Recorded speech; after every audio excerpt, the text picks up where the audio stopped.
Assalamualaikum warahmatullahi wabarakatuh. Jumpa lagi dengan saya Basri di channelnya Lintas Ternak.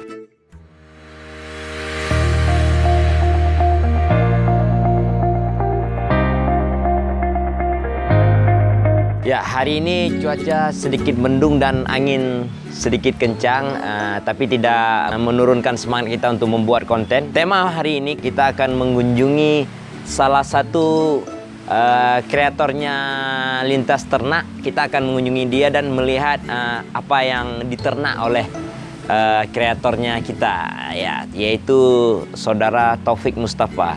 Yang kemarin di video sebelumnya dia menjadi host di video yang bertema mengunjungi pasar Sibreh atau pasar tradisional yang berada di Sibreh. Ikuti terus video kita sampai selesai. Dan yang pasti jangan lupa dukung terus channel kita dengan cara subscribe channel kita, karena subscribe itu gratis. Dan jangan lupa juga di share, komen, supaya ada masukan buat kami membuat konten ke depan. Ayo ikuti kami.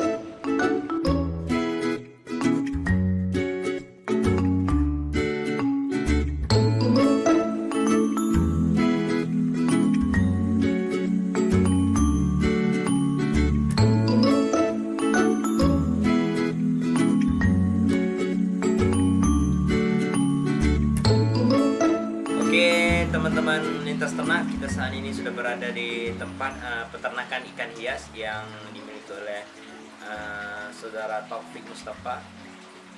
Nanti kita akan menanyakan jenis apa saja ternak ikan yang diternakkan oleh saudara Taufik Mustafa di tempat yang begitu sempit ini. Kita dapat melihat tempat-tempat yang disediakan ini merupakan bahan bekas kulkas. Jadi mungkin ini pemanfaatan bahan bekas, jadi kulkas yang tidak bisa dipakai lagi, tempatnya diolah menjadi tempat pemeliharaan ikan. Oke teman-teman Lintas Ternak, inilah saudara Taufik Mustafa. Kita udah jumpa dengan sang kreator youtuber Lintas Ternak ini. Taufik Mustafa kemarin kan memandu kita di acara di tema video pasar Sibreh seperti yang saya sebutkan tadi. Apa kabar Pak Mustafa atau Abang Mustafa, Abang Taufik Mustafa ya? Saya ingin menanyakan biar semua teman-teman Lintas Ternak tahu bagaimana tempat yang begitu sempit bisa diset atau disetting menjadi lokasi atau tempat beternak ikan hias.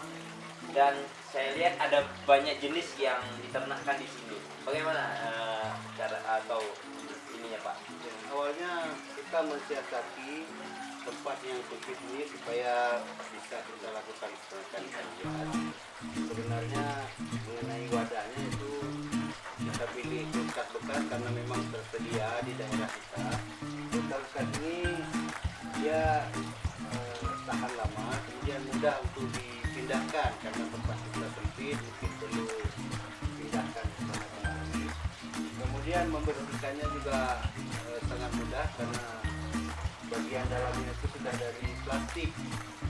Jadi setelah kita buang airnya, kita membersihkan pakai lap atau menggunakan sabun itu mudah sekali, sehingga untuk merawat ikan yang akan kita ternakkan nanti akan jauh lebih mendukung bagi perkembangan ikannya.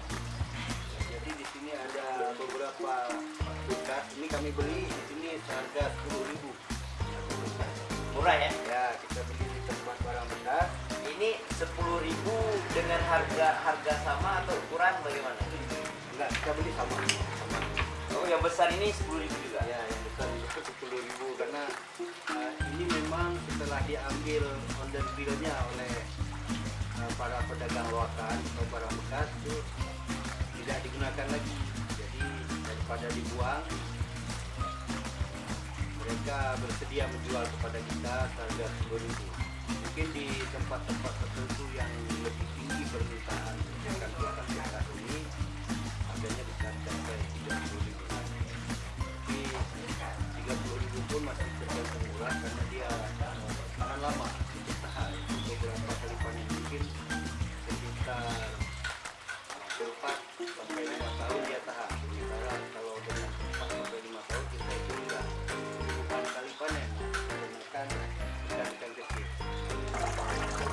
Oke, kita akan juga menanyakan Pak Taufik, bagaimana awal mula daripada usaha ternak ikan hias ini? Bagaimana Bapak mulai usaha ini? Mulanya saya punya satu akuarium yang kita isi dengan ikan-ikan kecil. Jadi kemudian timbul minat untuk mengembangkan ikan-ikan dari akuarium tersebut. Ternyata setelah saya coba, cukup mudah untuk mengembangkan ikan hias kecil ini. Jadi hanya beberapa jenis. Awalnya ikan mas pedang dan ikan gobi. Kemudian ada ikan golden black dari jenis molly. Itu yang saya kembangkan. Ternyata setelah dia beranak dan anaknya itu cukup banyak, pasar penjual ikan, khususnya penjual ikan hias, itu mau menerima dari hasil ternakan kita. Jadi saya kemudian menambahkan beberapa kulkas dan jenis ikannya juga saya tambah, karena beberapa jenis hanya beberapa jenis yang bisa saya dapatkan di sini.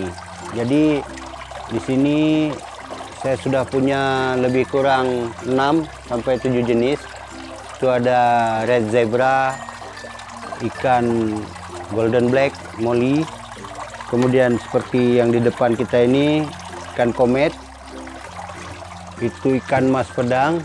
Kemudian ikan molly juga, molly marble, white molly. Di sini ada gobi.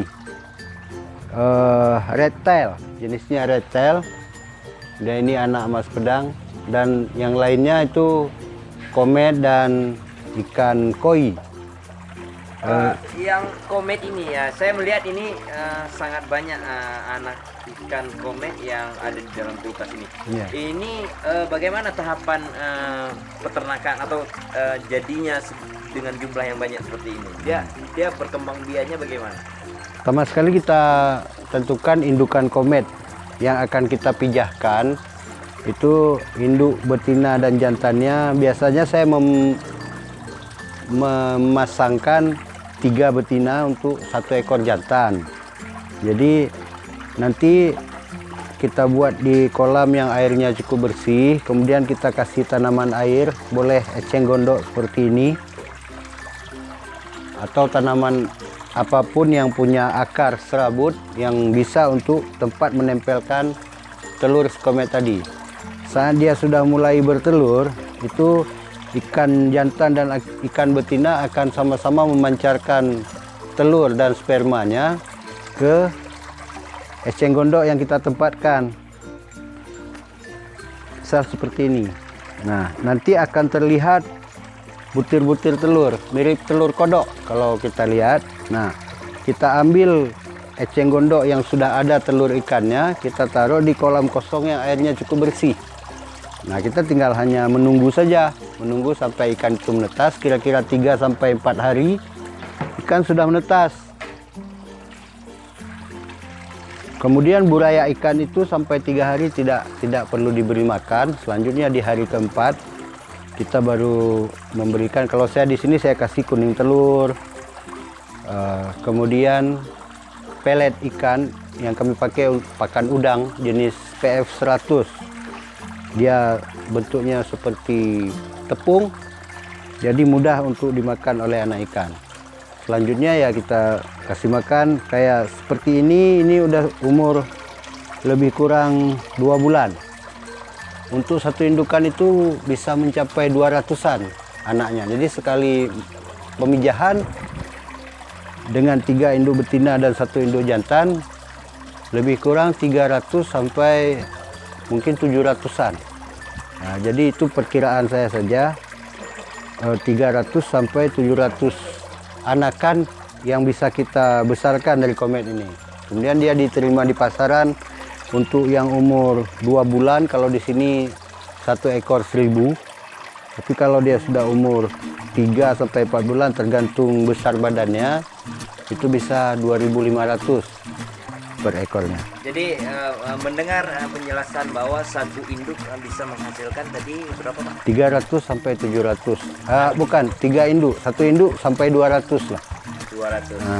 Artinya setiap bulannya banyak ikan yang hasil perkembangbiakan yang besar dan siap dipanen. Dalam setiap satu bulan ikan ini berapa kali panen? Itu sebenarnya tergantung, kalau saya di sini tergantung ketersediaan tempat. Karena dia setelah ikan memijah itu paling istirahat 1 atau 2 minggu, kemudian kita kawinkan lagi, beranak lagi. Kalau ada tempat kita kawinkan, tapi kalau nggak ada tempat kita nggak bisa buat pemijahan karena nanti kesulitan untuk menampung anak-anak ikan. Jadi selama ini pun kami tidak lagi mendapatkan kulkas bekas, tapi bagi saudara-saudara yang ingin mengembangkan ini bisa dibuat kolam perla atau ember. Tapi yang saya amati selama ini, semakin luas tempat ikan itu bermain, semakin cepat pertumbuhannya. Baik, artinya Bapak saat ini butuh tempat. Ini selama ini yang sudah berjalan ini bagaimana penghasilan yang Bapak dapatkan dari hasil menjual baik ikan hias yang ada beberapa macam ini. Saya ingin tahu ini khusus ikan komet ini berapa setiap bulannya?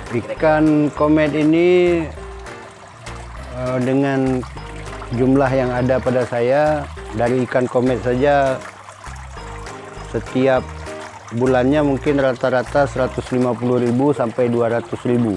Itu hanya untuk ikan komet. Tapi saya biasanya bawa beberapa jenis, umpamanya komet 200 ekor, ikan mas pedang 100 ekor, ikan golden black 100 ekor. Jadi kalau dia hitung 1.000, kita bawa tiap bulannya sampai 300 sampai 400 ekor. Itu dengan tempat yang cukup kita bisa hasilkan segitu. Jadi kalau semakin banyak tempat, saya kira semakin banyak lagi ikan yang bisa kita bawa atau kolamnya lebih luas. Ini saya ingin menanyakan, tadi saya sudah menanyakan pengalaman Bapak dalam beternak ikan hias ini ada berapa jenis. Sekarang mungkin dari teman-teman lintas ternak pengen tahu nih bagaimana usaha ini supaya tidak ada kendalanya. Bisa Bapak kasih masukan buat teman-teman supaya teman-teman lebih semangat dan yakin dalam beternak ikan, bahwa beternak ikan ini tidak menghabiskan waktu sia-sia. Kendalanya itu pasti ada, cuman tergantung cara kita mengatasi kendala-kendala tersebut. Pertama, kalau kita beternak ikan ini, anak ikan sudah banyak, tempat nggak ada, jadi kita akan kebingungan juga. Terus kalau tiba-tiba ikannya ada yang mati atau ada yang pertumbuhannya tidak normal, itu karena di tempat kami belum ada pembinaan khusus, jadi kita nggak tahu kemana bertanya. Ya kita searching lah di internet, cari-cari tahu dengan mencoba beberapa kali apa penyebabnya mungkin, tapi itu tidak terlalu mempengaruhi dari jumlah ikan yang sudah ada. Artinya tidak sampai semua ikan itu habis atau hanya tinggal sedikit, karena sebenarnya media internet paling membantu, karena di sini kita tempat bertanya tidak ada. Jadi kesannya di saat kita lagi bad mood, mungkin lagi malas, itu ikan tidak terawat. Nah itu yang harus kita atasi sendiri. Artinya mengganti air, seperti contoh salah satu akuarium saya yang seharusnya sudah dibersihkan, tapi karena ya kadang-kadang kita malas, tidak dibersihkan, sehingga pertumbuhan ikan yang ada di dalam akuarium itu sendiri menjadi terganggu. kemudian untuk menjaga galur kemurnian jenis ikan, karena kita menanggok ikan di kolam ini. Setelah itu tanggok ini juga yang kita pakai di kolam yang lain. Mungkin ada ikan yang masih halus, buraya ikan yang masih halus itu terikut, sehingga nanti ikan yang jenis lain di kolam lain itu ikut tercampur. Nah, itu harus kita jaga supaya apa? Supaya keturunan ikan yang kita hasilkan itu galurnya jelas, jenisnya jelas. Jadi seperti saya di sini pernah juga bercampur antara blue pastel, ikan jenis gobi, blue pastel dengan red tail, gobi red tail. Jadi akhirnya keturunan yang ada itu nggak jelas dan itu tidak akan diterima oleh pasar. Jadi kita sia-sia memberi makan dan memelihara umpan ikan-ikan tersebut. Sebenarnya kalau yang lainnya relatif mudah, karena selain mendapatkan kepuasan tersendiri karena kita memang hobi, kita juga mendapatkan hasil yang dapat kita gunakan untuk memenuhi kebutuhan sehari-hari. Dengan jumlah kulkas yang ada sekarang, mudah-mudahan dari ikan ini iseng-iseng rata-rata saya bisa mendapatkan penghasilan per bulan itu 300.000. Jadi kalau memang lebih fokus lagi kita buat pengembangannya, saya yakin itu bisa lebih banyak. Kemudian kita juga bisa bertambah teman, dengan teman datang melihat ikan, kita kasih oleh-oleh ikan atau apa, dan dia menanyakan cara-cara kepada kita. Artinya ada ilmu kita yang bertambah walaupun secara otodidak dan belajar di internet. Kemudian penghasilan bertambah dan kepuasan tersendiri sebagai hobis memelihara ikan hias kecil akan terpenuhi, mudah-mudahan. Terima kasih kepada rekan kita bilang rekan karena merupakan Saudara Taufik ini adalah salah satu kreator seperti saya sebutkan tadi. Kita harus mengucapkan terima kasih nih banyak-banyak buat teman-teman yang kita ternak. Tadi kita udah dapat ilmu bagaimana cara beternak ikan hias. Di sini banyak yang telah disebutkan tadi.